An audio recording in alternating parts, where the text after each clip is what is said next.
Welcome everyone. In this video we're going to discuss tooling for our CNC mill. Alright, so let's get started. The first tool that we're going to talk about is the end mill. End mill is going to be responsible for the majority of the features on most of our parts. So they come in a basically limitless number of configurations, and we're going to talk about a few of those right now.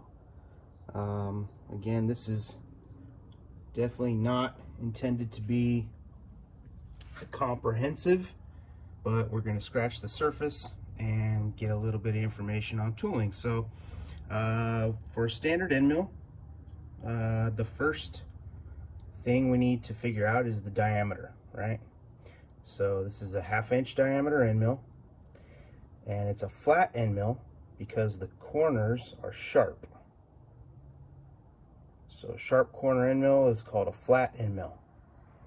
All right, so 1/2 inch flat end mill, and this end mill has 3 flutes, 3 cutting edges. You can see them, 1, 2, 3.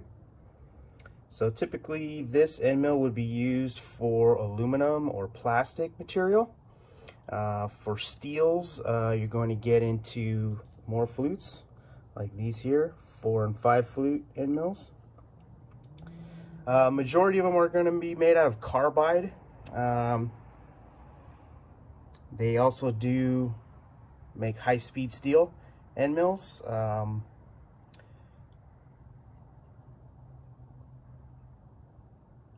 Can usually tell the difference. The carbide is much heavier, but they do cost more. They typically can work harder and last longer, but they are more expensive. So 1/2 inch 3 flute end mill. Then the next thing we need to determine is the length of cut. So this particular end mill has 1.5 inches length of cut, so 1.5 inch length of cut. And then your last is going to be your overall length. So the overall length on this one is 4 inches. So 1/2 inch 3 flute flat end mill, 1.5 inch length of cut, 4 inch overall length. Okay, here's another shorter length of cut end mill. So here, this is a stub, really short length of cut. This one has a flat machined onto it, and that's for a certain type of holder that we'll talk about later. So 4 flute flat end mill. All right, now this is a 4 flute, but the corners are not sharp. Corner has a radius. So this we call a bull nose end mill, and so you have to add in one more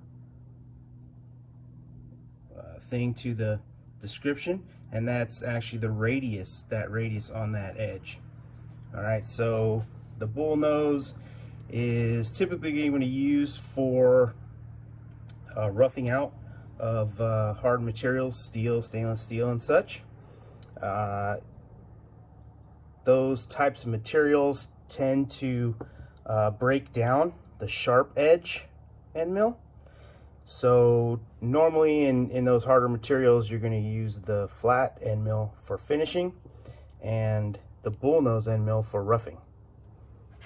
Okay, and you can see that they are not all the same color, right? So some of these end mills have coatings, and the coatings are designed to, increase tool life by being averse to whatever the material it's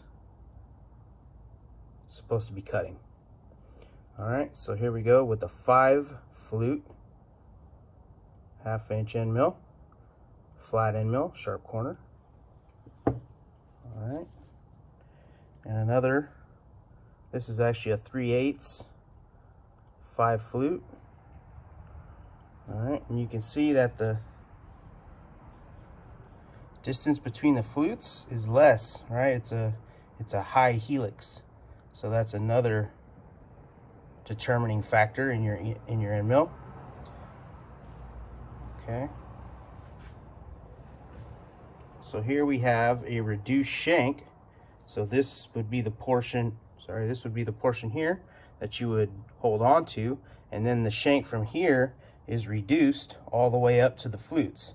So what that allows you to do is you can go deep into a pocket or on a wall or something, and you won't have the shank of your tool rubbing against the wall while you're trying to cut deep down. All right, and then here's another one. See, the reduced shank starts right there. That's a 1/8, and then here's another. This one's tapered down. All right, so this will allow you to get deep down into a pocket or something like that, as long as you have the clearance. But the taper of it makes it a more rigid tool. Okay, so remember, rigidity is everything. Rigidity of our tools and rigidity of setup. The more rigid we can make our tools and setup, then the faster we can cut. All right, so now when the radius on the edge of the tool equals the radius of the diameter of the tool, you have a ball end mill. Okay, so this is 4 flute, 1/2 inch diameter, 4 flute ball end mill.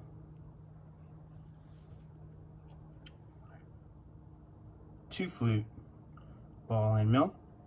This one's actually high-speed steel. All right. These are tapered end mills. So these are determined by the diameter of the tip, the angle of taper, the number of flutes. In this case, this is a 4 flute, and then the shank.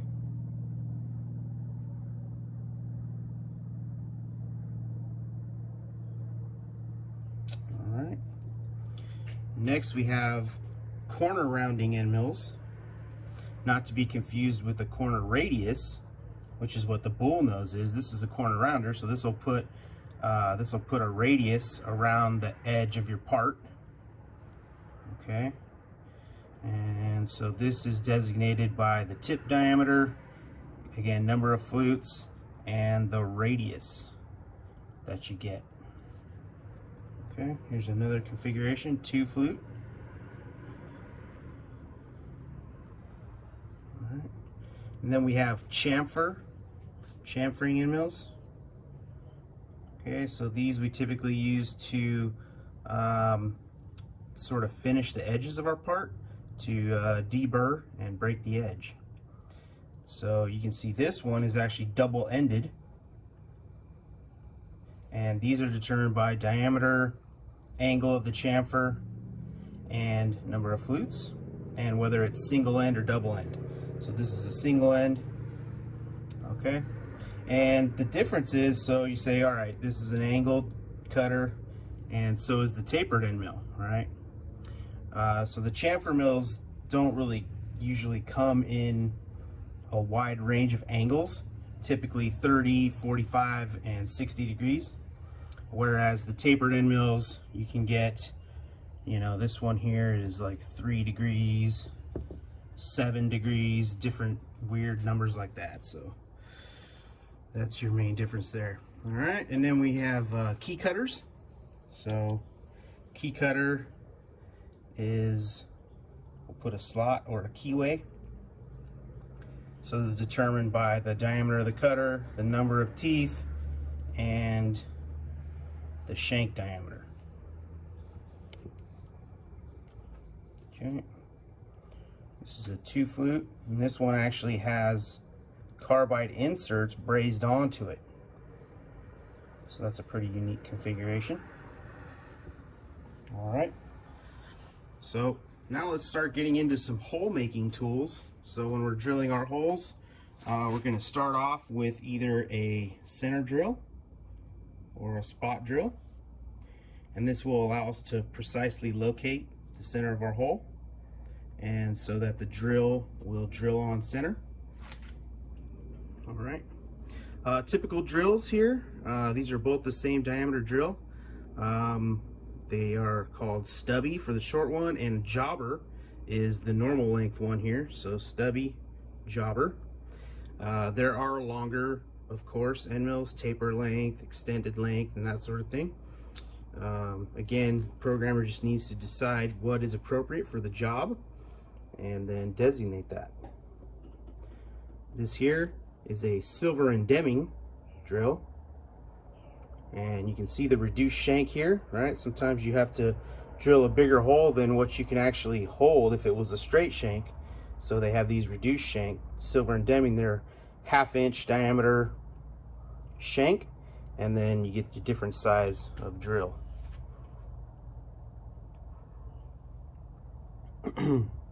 Of course, drills, they can be carbide, they can be high-speed steel, they can be cobalt, and they come in typically 2 types of tip, either the 118 or the 135. Okay, so that's important to know when you are going to be using your drill for a tap or a reamer. Okay, so here's a small selection of taps. So this is a straight flute, 4-flute tap, cutting tap, bottoming. All right, this is what's called a plug tap. This is a spiral plug tap. This is a 3-flute. And this one is more for a through hole, because it's got a pretty long lead in. So it's typically used for holes that go all the way through the part. All right. And this is a standard kind of tap, usually used by hand tap. Again, typically used for through holes. All right. And then this is a high spiral bottoming cut tap. What's unique about these taps is they actually, they're good for blind holes because they actually bring the chips up out of the hole instead of pushing the chips down into the hole while they're cutting. Okay. Let's see, next is going to be the reamer. So the reamers are going to be used when you want a precision size on your hole. You're going to drill first with the drill, and then you follow the drill with the reamer. One thing to really remember is that the bottom of the reamer does not do any cutting. So you have to make sure that your hole goes deep enough so that you don't jam the reamer into the bottom of the hole. Okay. And one thing to note about the reamers, this is the one tool that you do not want to make as short as possible. So the reamers you actually want extended as much as you can, and that will allow the reamer to follow the hole and keep your center. All right, and then countersinks. So countersinks can be used to either deburr the edge of your hole or obviously to make a countersink for a flathead screw.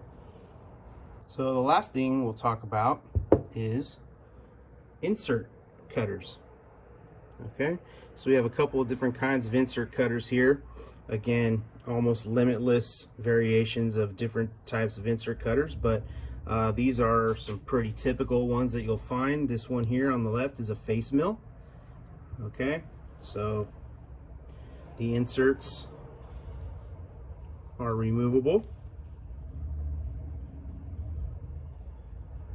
So the way these are designated is the diameter. So this is a 3-inch diameter face mill, and it's got 4 inserts. What's nice about the insert cutters, this is a 1-inch end mill, basically insert cutting end mill, and it's a 2 flute, 2 inserts. What's great about insert cutters is that depending on the material you're cutting, you can get different inserts and use them in the same insert holder. So if I'm cutting aluminum, I might use these cutters here. Steel, it's going to be these cutters here. Speed and feed information will be on the back of your insert box. And that is a quick little introduction to CNC tooling. Hope you enjoyed it, and we'll see you later.